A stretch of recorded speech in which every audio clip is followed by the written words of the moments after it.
News max ने पहले ही दिन से सेंट्रल विस्टा प्रोजेक्ट में आने वाली मसाजिद को लेकर आवाज़ उठानी शुरू की।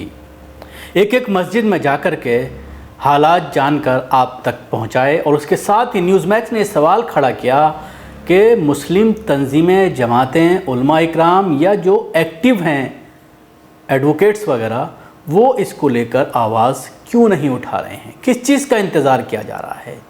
न्यूज़ मैक्स की इस मुहिम का अब असर होता दिखाई दे रहा है। जमीयत उलमा हिंद ने अपना एक डेलीगेशन भेज करके तमाम मसाजिद का दौरा कराया है और उसके बाद एक लेटर शहरी विकास मंत्री को लिखकर स्थिति स्पष्ट करने की अपील की गई है।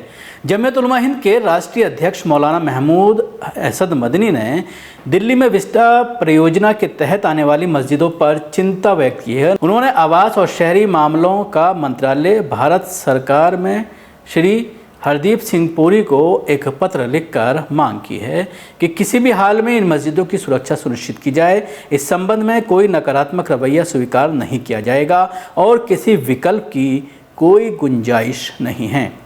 उल्लेखनीय है कि सेंट्रल विस्टा प्रोजेक्ट के अंतर्गत आने वाले क्षेत्र में ज़ाब्तागंज मस्जिद, रकाबगंज मस्जिद, कृषि भवन मस्जिद, सुनहरी बाग रोड मस्जिद और उपराष्ट्रपति परिसर में मस्जिद, ये सारी मसाजिद इस प्रोजेक्ट में आने की संभावना जताई जा रही है। जमीयत उलमा हिंद के महासचिव मौलाना हकीमुद्दीन कासमी के नेतृत्व में एक प्रतिनिधिमंडल ने 6 जून को इन सभी मस्जिदों का दौरा किया और एक एक करके सभी मस्जिदों का विवरण इकट्ठा किया है।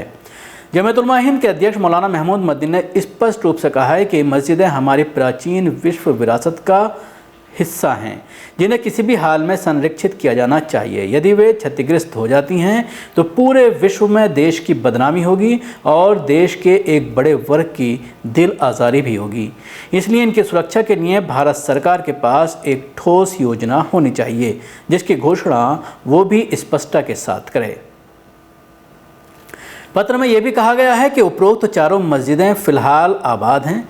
जहां तक उपराष्ट्रपति के निवास के परिसर में स्थित मस्जिद का सवाल है, तो जमीयत उलमा हिंद ने जोर देकर कहा है कि इसे भी इसके मूल उद्देश्य के लिए सुरक्षित किया जाना चाहिए। हमें विश्वसनीय जानकारी है कि उक्त मस्जिद में 2016-17 के अंत तक आबाद थी। उपराष्ट्रपति का निवास और आसपास का परिसर भी आवास और नागरिक मामलों के मंत्रालय भारत सरकार के अधीन है। जमीयत के प्रतिनिधिमंडल को निर्देशित समय पर उक्त मस्जिद का निरीक्षण करने की सुविधा दी जाए। जमीयत उलमा हिंद की टीम औपचारिक रूप से मस्जिदों का निरीक्षण करना चाहती है ताकि ये मामला निश्चित रूप से हल हो जाए।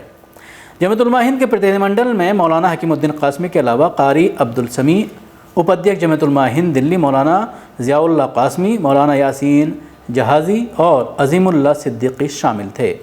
Bureau report, news max. सभी अहम खबरों के लिए न्यूज़ MX को सब्सक्राइब करें, साथ ही बेल आइकॉन को जरूर दबाएं।